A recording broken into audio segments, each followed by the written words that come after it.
I felt my heart beat faster. I felt like the bear and I were more than just friends. I leaned in and kissed its hairy cheek gently. It looked sad with teary eyes.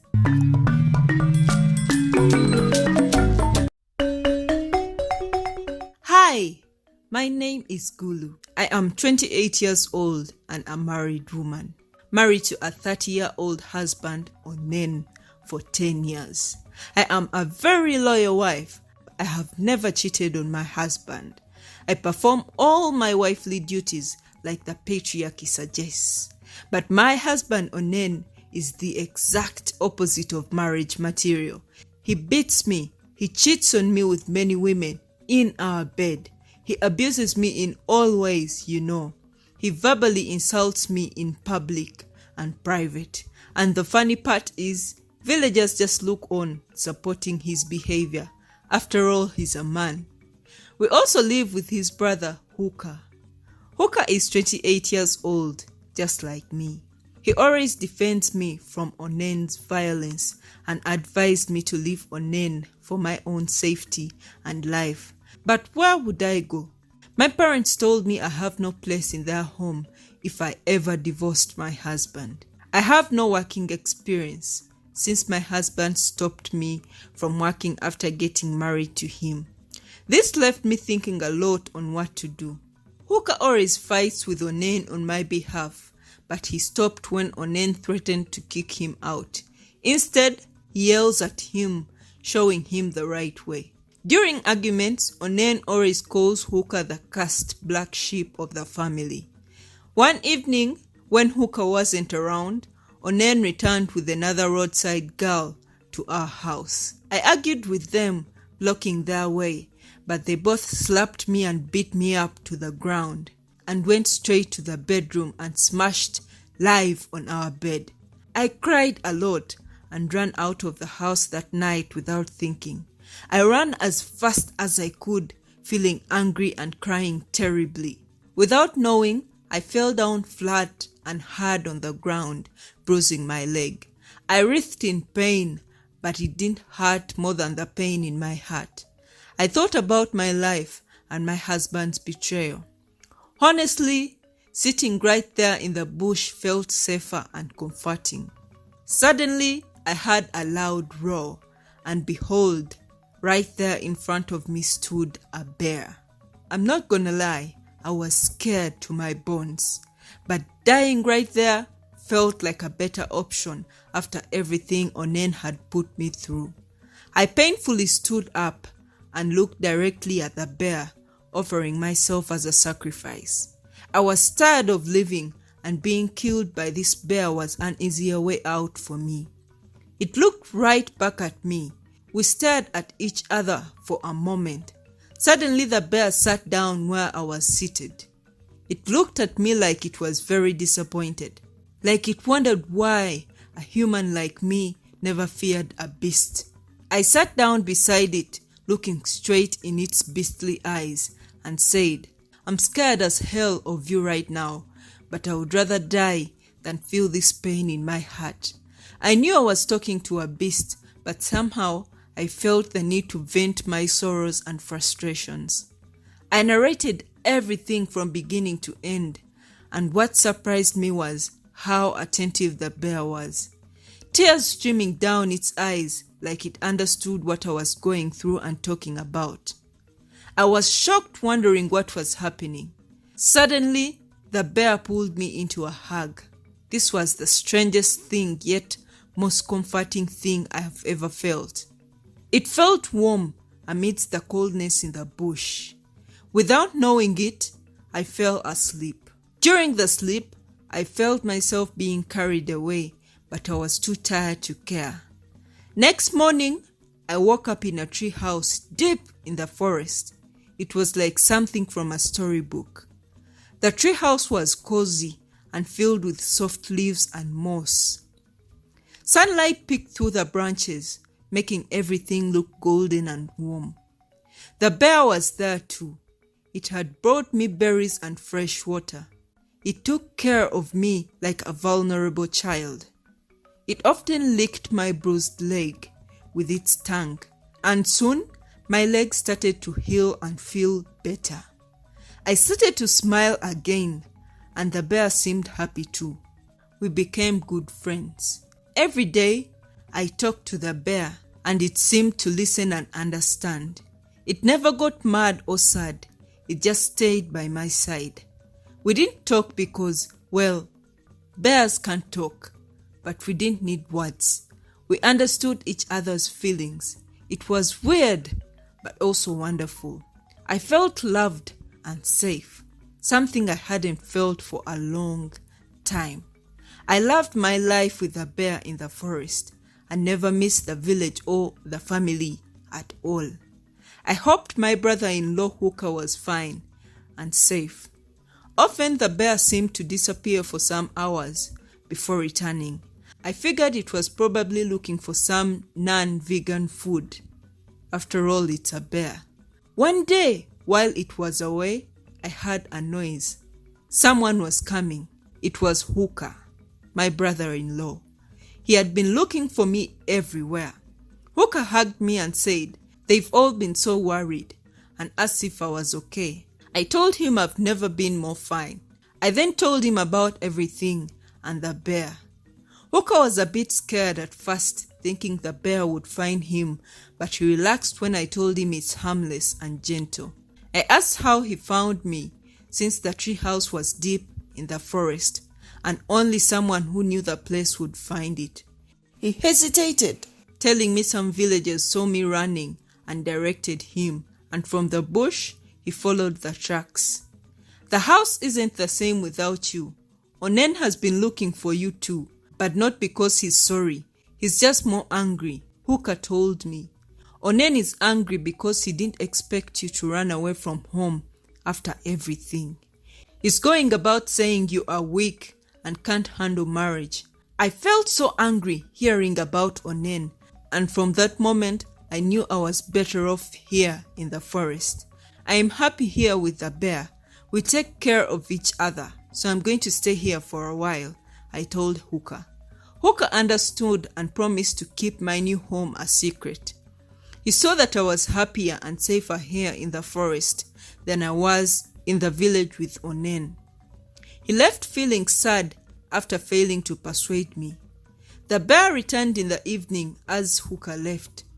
While we were sitting in the tree house, the bear looked at me in a way it had never before. There was something gentle and caring in its eyes. I felt my heart beat faster. We were just sitting there, looking at each other. I felt like it wanted to tell me something. As surprising as it sounds, I felt like the bear and I were more than just friends. I felt like I had known this bear all my life. No human being had ever taken care of me like this. I leaned in and kissed its hairy cheek gently. It looked sad with teary eyes. Suddenly, it carried me and took me out of the tree house and headed out of the forest. It was like the bear wanted me gone.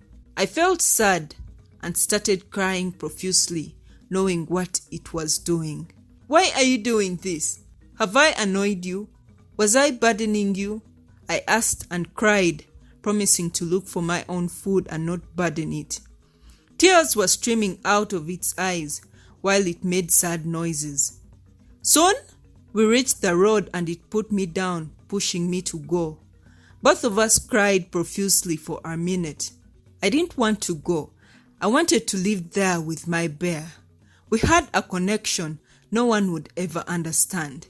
Suddenly, the bear ran off into the forest. I ran after it, but it was too fast and I couldn't keep up. Soon, I lost it and lost my way too. I cried in the forest and walked back to the road. I didn't want to go back to my abusive husband, but I had no choice. Where else would I go?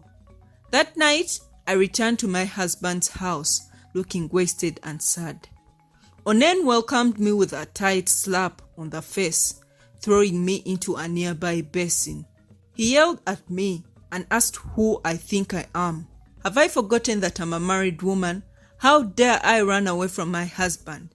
I felt so angry and punched him in the eggs We fought and he beat me up pretty bad. Hooker arrived and found us fighting. This time he didn't hold back. He beat up Onen with so much anger and yelling. Onen lost consciousness during the fight. I watched in shock, fearing for both Hooker and I. Hooker turned and grabbed me. "Pack your luggage. I'm getting you out of here before he wakes up," he said, panting breathlessly. I asked where would we go. He held my cheeks lovingly with his hands like I was his lover. We stared at each other straight in the eyes for a moment. My heart pumped so fast. I pulled away so fast. "What are you doing, Hooker?" I asked, feeling shocked and shy. This was my brother-in-law, but for the brief moment we stared, I saw something I had never seen before in his eyes. He apologized, saying I needed to pack before Onen woke up. Quickly we rushed and he helped me pack up. As we were ready to step out of the room, Onen with a gun blocked our way, saying he would end us today. "How dare you have an affair in my house?" He shouted so loudly that neighbors would hear and believe his lies in case he killed us. After all, his wife and brother had cheated him. "Lies!" I shouted. "It's not true," I pleaded, seeing the gun. "Let us leave, Onen. We will never bother you again." Onen yelled at me, asking if Hooker hadn't told me yet. I asked what. Hooker pleaded Onen not to say anything. I looked at Hooker, wondering what was happening. What was he supposed to tell me? "He's in love with you. The only reason he stayed here, despite having kicked him out many times, is because he's crazy in love with you. He confessed the truth to me years ago. Can't you see it?" Onen yelled. "My own brother wants to steal my wife from me." Hooker shouted, asking him to stop. I looked at Hooker, asking him to tell me the truth. He looked sad and guilty. "Yes, Gulu, it's true. I have loved you for as long as I remember. I was never gonna say anything because I didn't want to ruin your marriage with Onen, but Onen has spoilt it all. It's true. I love you, Gulu." He looked sincere. No wonder he never left this place, no matter how much Onen embarrassed him. But he was a good man. I knew him. He cared a lot and wanted to save me from Onen. Putting all the information I had just processed aside, I asked Onen to get out of the way for us to leave. Onen looked shocked and angry.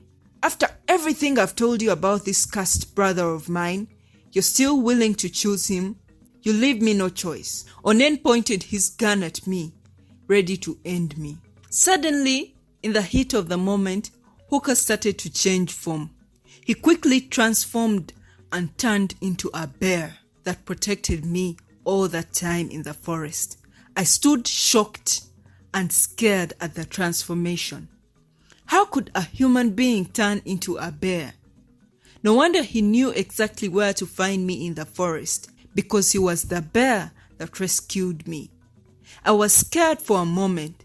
Hooker the bear then sat and jumped in front of me, taking the bullet that was supposed to kill me as Onen pulled the trigger. Right there at my feet lay Hooker the bear, having taken the bullet meant for me. I screamed on top of my lungs at the sight of Hooker the bear, writhing in pain. Onen, like a mad person, shouted, "You see, Gulu, that is what I was protecting you from. I told you Hooker is the cursed black sheep of the family. You believe me now?" I sat down near Hooker, my precious bear, holding him and crying. I asked him why he did that, why he jumped in front of the bullet for me. What would happen if I lost him? Tears streamed down his eyes, but he couldn't say anything in bear form. Onen stood there, laughing at the top of his lungs. "So I was right. You two are having an affair in my own house. I should end you both right now." He pointed the gun at me, ready to shoot. Quickly like lightning, Hooker in bear form jumped from the floor, tearing Onen into 2 pieces. And just like that, Onen was no more. he was dead. I looked at my abusive husband's body parts and blood all over the house in shock. I had never seen anything like this before. Hooker then quickly transformed into his human body. He lay down, naked and bleeding from the bullet that hit him. He was shaking. I rushed for a bedsheet to cover him up. "I'm sorry, Gulu. I wanted to tell you the truth in the forest, but I couldn't. I thought it would scare you," he said, writhing in pain. "I was born like this, out of all my siblings, because my mother was cursed by a witch while she was pregnant with me. I didn't choose to be like this. Yes, it's true, Gulu. I'm madly in love with you. I have always been and will always be in love with you," he said, barely above a whisper. "Being with you in the forest scared me. I didn't want it to seem like I was holding you captive. A married woman, married to my own brother," he said. I replied, telling him I had chosen to stay in the forest and wanted to be with him. My connection with you in the forest was beyond anything I've ever felt. I felt loved. Before I could finish, he silenced me, telling me to meet him at the tree house in the forest. I am weak in human form, and I might die from overbleeding, so I must change back to heal faster. The neighbors are screaming outside, and if they find me in human form, they will ask questions and say I killed Onen. They should think a bear killed Onen instead," he said, bleeding endlessly. I agreed and hugged him, feeling butterflies in my stomach. Quickly he changed into bear form and stormed out of the house. Neighbors screamed in shock at the sight of the bear and its handiwork. I also pretended to scream, "Bear! Bear! That beast killed my husband! Get it!" Hooker ran and disappeared into the forest before anyone could catch him. I was so glad he would be fine soon. The following day, the village and I buried my husband and put him exactly where he belonged. After the burial, I quickly rushed to the forest to meet the man I loved. I followed the clues he left for me to reach the tree house. I reached there and he wasn't in the tree house. I ran down the stream and there I found him sunbathing in human form. "Hooker!" I shouted. He stood up and looked at me with excitement. He looked healthy and handsome as hell. I was stunned and mesmerized. Quickly, we ran into each other's arms and embraced. Feelings lingered throughout my body. I was in love. "I love you, Hooker," I whispered in his ear. He quickly leaned in and kissed me gently and softly. I had never in my life felt this way. I was in heaven, truly. We parted lips and it was like I was pulled back to reality. "I love you too," he whispered on my lips. It was a beautiful moment for the two of us. Hooker later told me more about his life story, and I filled him in about the barrier too. He was a kind man, and he loved me. What more would I need in life? This was a new beginning for the two of us. I would stay in the forest with him forever if he asked. I learned that sometimes the best family is the one you choose, and home is where you feel happiest and safest. Hooker often shape-shifted back into his bear form while looking for food, and while he took me for adventures deep in the forest. At the treehouse, he often shifted back to his human form. God, he was so handsome. Every day was an adventure, and every night was peaceful. "I wish I had met you before meeting your brother Onen," I often told him. At times, we went back to our house in the village. Yes, it was now our house. My evil ex-husband was out of the way, and now everything was ours. We often went back to keep up appearances, sleep in warmer beds, and also enjoy normal food. As days turned into weeks, and weeks into months, and months into years, our love for each other grew stronger. Hoka and I got married in a beautiful wedding ceremony, just the two of us and two witnesses. He is everything I need in a man. He respects me, he loves me, and I know he wouldn't put anything else in the world above me. We are so happy in our beautiful tree house, surrounded by the beauty of the forest and true love. The lesson to learn from this story is, marry the man who loves you, not the man you love. Because the man who loves you will go to the ends of the earth for you, while the man you love will only love you on his terms. A woman has the ability to grow to love a man if he loves her, but a man only loves you from the start, or he doesn't at all. What lesson did you learn from this story? Comment down in the comment section below. Thank you for watching.